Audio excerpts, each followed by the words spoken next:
भगवते वासुदेवाय। 12वां अध्याय ब्रह्मचर्य और वानप्रस्थ आश्रमों के नियम।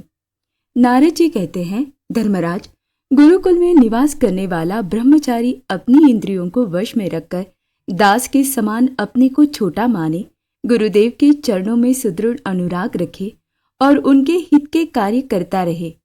सायंकाल और प्रातःकाल गुरु, अग्नि, सूर्य और श्रेष्ठ देवताओं की उपासना करे और मौन होकर एकाग्रता से गायत्री का जप करता हुआ दोनों समय की संध्या करे। गुरुजी जब बुलावे तभी पूर्णतया अनुशासन में रहकर उनसे वेदों का स्वाध्याय करे। पाठ के प्रारंभ और अंत में उनके चरणों में सिर टेककर प्रणाम करे। शास्त्र की आज्ञा के अनुसार मेखला, मृगचर्म, वस्त्र, जटा, दंड, कमंडलु, यज्ञोपवीत तथा हाथ में कुछ धारण करे। सायंकाल और प्रातःकाल भिक्षा मांगकर लावे और उसे गुरुजी को समर्पित कर दे। वे आज्ञा दे तब भोजन करे और यदि कभी आज्ञा न दे तो उपवास कर ले। अपने शील की रक्षा करे, थोड़ा खाए, अपने कामों को निपुणता के साथ करे, श्रद्धा रखे और इंद्रियों को अपने वश में रखे। स्त्री और स्त्रियों के वश में रहने वालों के साथ जितनी आवश्यकता हो उतना ही व्यवहार करे। जो गृहस्थ नहीं है और ब्रह्मचर्य का व्रत लिए हुए हैं, उसे स्त्रियों की चर्चा से अलग ही रहना चाहिए। इंद्रियां बड़ी बलवान हैं, ये प्रयत्नपूर्वक साधन करने वालों के मन को भी शुद्ध करके खींच लेती है। युवक ब्रह्मचारी युवती गुरु पत्नियों से बाल सुलझवाना, शरीर मलवाना, स्नान करवाना, उपटन लगवाना इत्यादि कार्य न करावे। स्त्रियां आग के समान है और पुरुष घी के घड़े के समान। एकांत में तो अपनी कन्या के साथ भी न रहना चाहिए। जब वह एकांत में न हो तब भी आवश्यकता के अनुसार ही उसके पास रहना चाहिए। जब तक ये जीव आत्म साक्षात्कार के द्वारा इन देह और इंद्रियों को प्रतिथि मात्र निश्चय करके स्वतंत्र नहीं हो जाता, तब तक मैं पुरुष हूँ और ये स्त्री है, ये द्वैत नहीं मिटता। और तब तक ये भी निश्चित है कि ऐसे पुरुष यदि स्त्री के संसर्ग में रहेंगे तो उनके मन में भोग्य बुद्धि हो ही जाएगी। ये सब शील रक्षादि गुण गृहस्थ के लिए और सन्यासी के लिए भी विहित है। गृहस्थ के लिए गुरुकुल में रहकर गुरु की सेवा शुश्रूषा वैकल्पिक है, क्योंकि ऋतुगमन के कारण उसे वहां से अलग भी होना पड़ता है। जो ब्रह्मचर्य का व्रत धारण करे उन्हें चाहिए कि वे सुरमा या तेल न लगावे, उपटन न मले, स्त्रियों के चित्र न बनावे, मांस और मद्य से कोई संबंध न रखे, फूलों के हार, इत्र फुलेल, चंदन और आभूषणों का त्याग कर दे। इस प्रकार गुरुकुल में निवास करके द्विजाति को अपनी शक्ति और आवश्यकता के अनुसार वेद, उनके अंग, शिक्षा, कल्प आदि और उपनिषदों का अध्ययन तथा ज्ञान प्राप्त करना चाहिए। फिर यदि सामर्थ्य हो तो गुरु को मुंह मांगी दक्षिणा देनी चाहिए। इसके बाद उनकी आज्ञा से गृहस्थ, वानप्रस्थ अथवा संन्यास आश्रम में प्रवेश करे या आजीवन ब्रह्मचर्य का पालन करते हुए उसी आश्रम में रहे। यद्यपि भगवान स्वरूपतः सर्वत्र एक रस स्थित है, अतएव उनका कहीं प्रवेश करना या निकलना नहीं हो सकता, फिर भी अग्नि, गुरु, आत्मा और समस्त प्राणियों में अपने आश्रित जीवों के साथ वे विशेष रूप से विराजमान हैं, इसलिए उन पर सदा दृष्टि जमी रहनी चाहिए। इस प्रकार आचरण करने वाला ब्रह्मचारी, वानप्रस्थ, सन्यासी अथवा गृहस्थ विज्ञान संपन्न होकर परब्रह्म तत्व का अनुभव प्राप्त कर लेता है। अब मैं ऋषियों के मतानुसार वानप्रस्थ आश्रम के नियम बतलाता हूँ।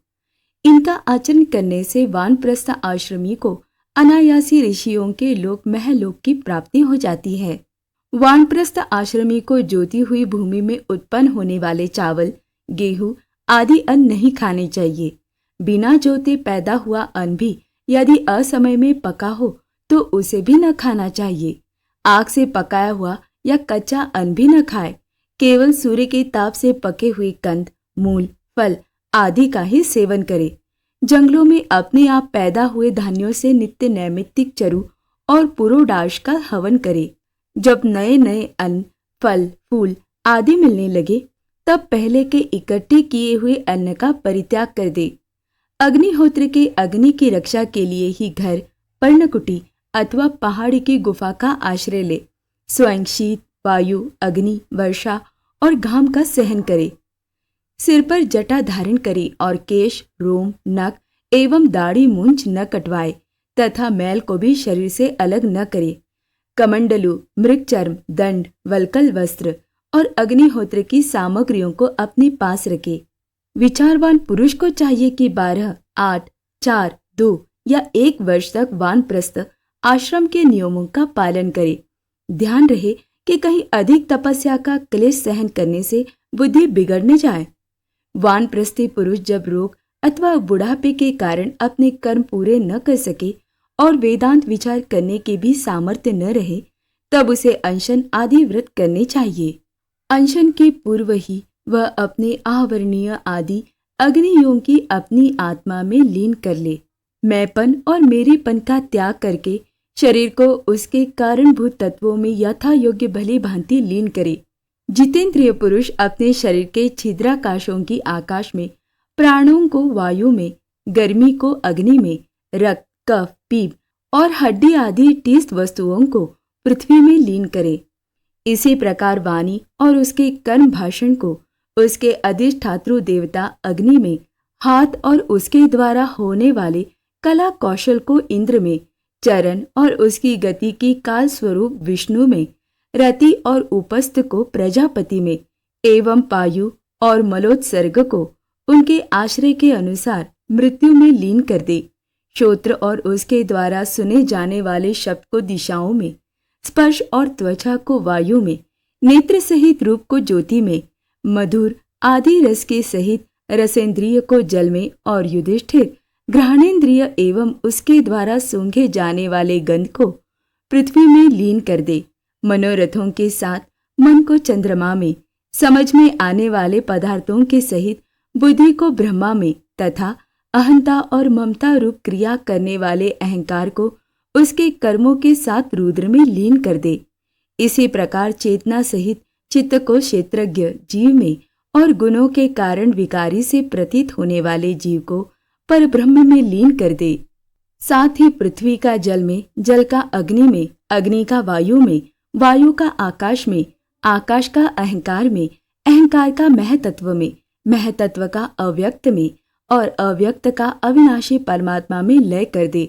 इस प्रकार अविनाशी परमात्मा के रूप में अवशिष्ट जो चिद्वस्तु है वो आत्मा है, वो मैं हूँ, ये जानकर अद्वितीय भाव में स्थित हो जाए। जैसे अपने आश्रय काष्ठादि के भस्म हो जाने पर अग्नि शांत होकर अपने स्वरूप में स्थित हो जाता है, वैसे ही वो भी उपरत हो जाए।